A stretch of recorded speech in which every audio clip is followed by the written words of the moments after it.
Welcome to the Learning Ideas Conference's February event interviews. And I'm David Guralnick, and I'm here with Shawn Patton, who is a principal game designer at Schell Games. And Shawn, it's great to see you and great to have you with us.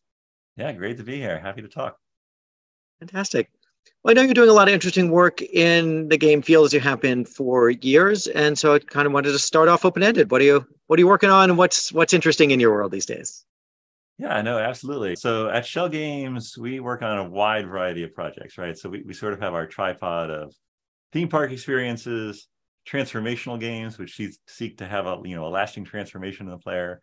And then also, since about 2014 on, we've been doing a lot of virtual reality, a lot of VR and AR, augmented reality. Last year, I finished up a project that I was the design director on called Lost Recipes, which is a very relaxing VR experience where you can travel to 3 different kitchens across 3 different time periods and cook, virtually cook authentic recipes from those time periods. So ancient Greece, medieval China, and then sort of right around the time of the Europeans entering this sort of the Yucatan Peninsula area. So like 1500, 1600 CE.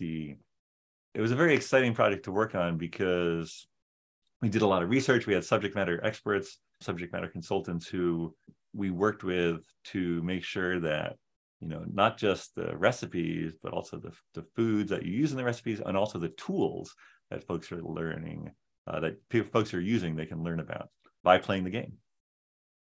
No, that sounds really cool. So what's the game like? So what do you do in the game? How does it work? Yeah, so it's called Lost Recipes, and you are helping these spirits of folks who were alive in that time, and they want to pass down these ancient recipes so they're not lost to time.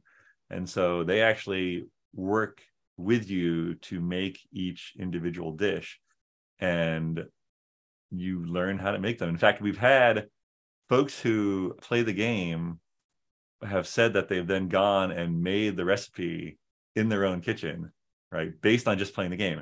We actually also put on the website a PDF of all the recipes and like how to like modernize them basically, and how to, some ingredients don't even exist anymore in some cases.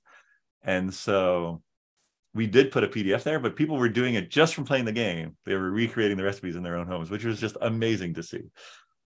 Yeah, that's fantastic. And somehow, I was kind of thinking like, the one thing you can't get out of the VR experience is actually getting to taste the food. And I would think you Yeah. must leave that experience thinking, I've got to find a way to, finish this rest of this process now and make it at home. So I'm not at all surprised that people got so excited about that. Yeah, it's a dangerous game to play if you're hungry, because it's just going to make you more hungry. You try to be as realistic as possible. The art style itself isn't trying to be photoreal, but it's trying to be evocative of the actual food, right? But still like work with the VR environment, and of course some of the performance issues that you can see on mobile VR. But yeah, no, it's super exciting. It definitely checked all the boxes. We're really proud of it. Yeah, no, it sounds great. So, I mean, so you obviously learn the recipes, but are you then learning also, when you're learning about different cultures, are you learning about different cooking tools? I mean, are all those part and parcel of kind of what the experience provides?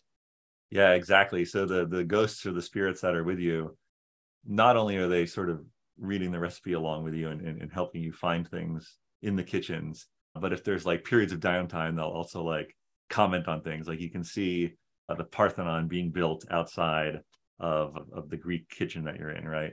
And with the sort of the Mayan, you learn about, oh yeah, these are the stones that we would grind corn on, and like how we did it, and how we would grind the cacao seeds to make chocolate and things like that, right? Because one of the things you make is like a hot cocoa-esque spiced hot cocoa to drink. And everything that's in there is authentic and based on research. And also the voices, we had voice actors from each area. It's just great. Like once we got those authentic voices in there, it really made the whole thing come together. It was awesome. Yeah, that sounds really cool. Well, can we talk a little bit about the process that you follow to put something like this together? Like, where do you've got the technology, you've got you've got the goals in mind. Where do you start? So Lost Recipes was one of Schell's original intellectual properties, right? So, we do about 50% client work, 50% our own IP. And this was a game that we wanted to be sort of in that transformational leg of the tripod, right? The sort of the high concept pitch that was going around Schell was, I want to be, a food tourist in different times in different places. And what does that mean? How does that work? Am I time traveling? And so sort of initial process was just a lot of brainstorming with the whole company, whoever was interested, and then working with the team specifically, we sort of narrowed that down. But then very early on, we basically, as soon as we had sort of narrowed in on some locations, we started looking for subject matter experts and finding them and bringing them into the fold, meeting with them. Basically met with them weekly if we could, to try to get, their knowledge of what would work best. We also did a lot of research early on to find the locations. We did, we went to the library and we got books and did old-fashioned research like that. But yeah, a lot of research, a lot of brainstorming at the beginning, sort of narrowing down. And then once we had the locations, of course, it was sort of the art team would be fleshing that out. And meanwhile, during that research, the tech team was doing a bunch of sort of the tech lift of getting, okay, some things are going to allow you to cut precisely, some things for performance reasons. When you cut it, it's going to cut into like very, specific instance pieces. And where do we need, how much can we get of the exact cutting versus how much, do we have to like optimize away liquids, transferring flavors and ingredients. So basically when you add things, both dry spices but also liquids, it keeps track of everything that's in that new thing. And so as you make these dishes, under the hood, what's been cooked, what hasn't been cooked, what's been spiced, all the liquids mixed in together, we keep track of all of that. And at the end, the food, we actually go through this process under the hood of looking at all these numbers, but then we give you these star ratings and we give you suggestions on like what's the thing you can improve the most. We wanted it to be relaxing, right? Because there's a lot of cooking games for VR and for games in general, but they're all frantic, plate spinner, oh, can I do all these things at once? Can I get these orders out as fast as? And we were like, if you're focused on trying to do these things in a time limit and under pressure, you're not going to learn anything, right? And so we specifically we made the trailer, like basically from the marketing on, we had to encourage people to slow down and relax, because people were like, oh, a cooking game, I got to go as fast.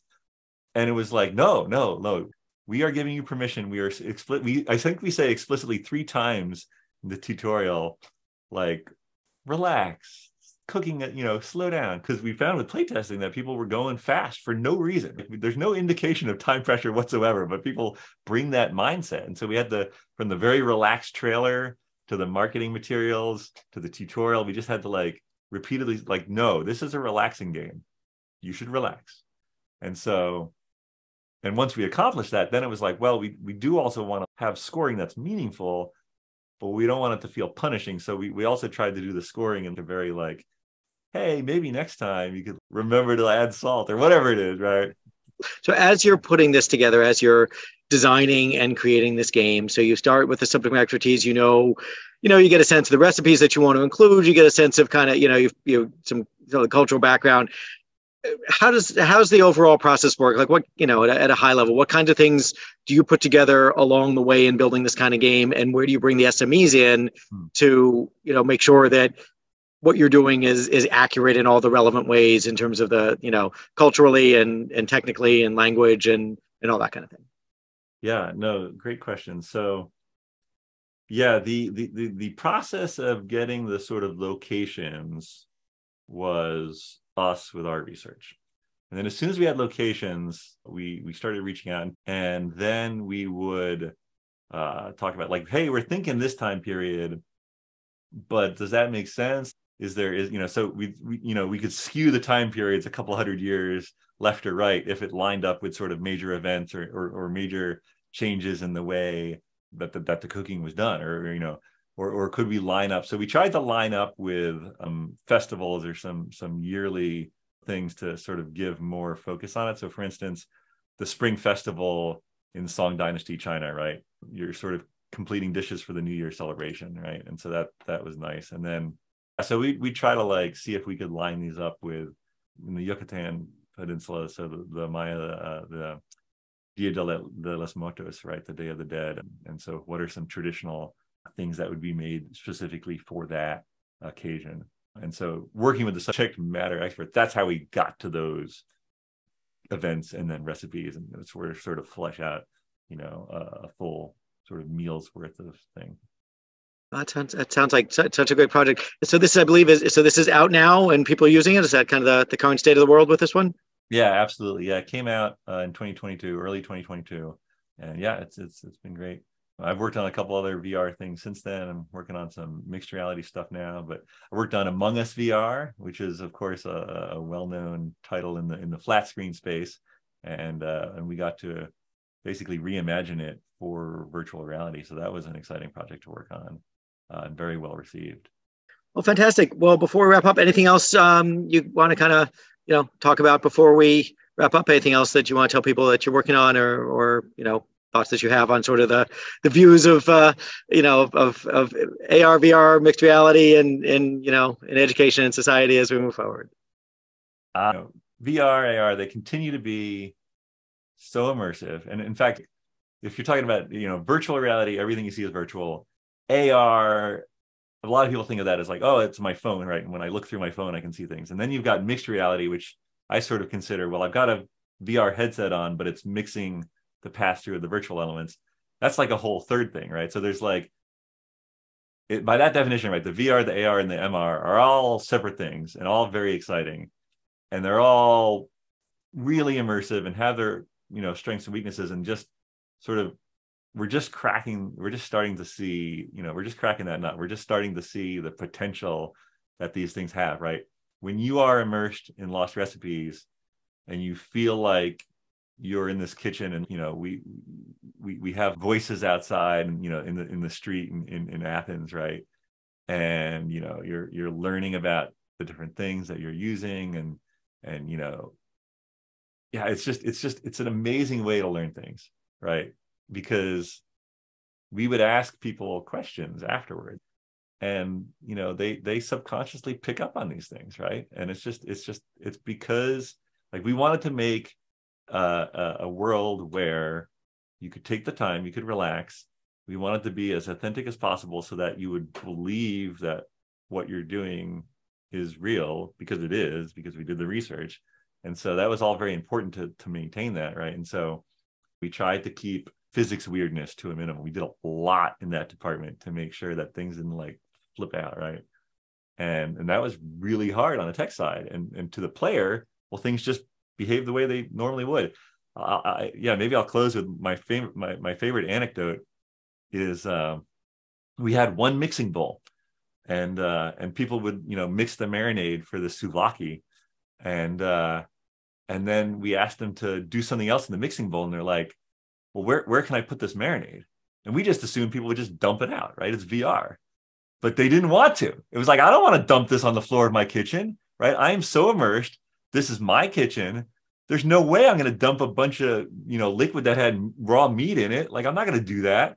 So we had to like put in extra bowls, right? Because they didn't want to get their virtual kitchen dirty. It was just like, oh my gosh. When we saw that, we were like, okay, we're onto something here, right? Like, this is really good.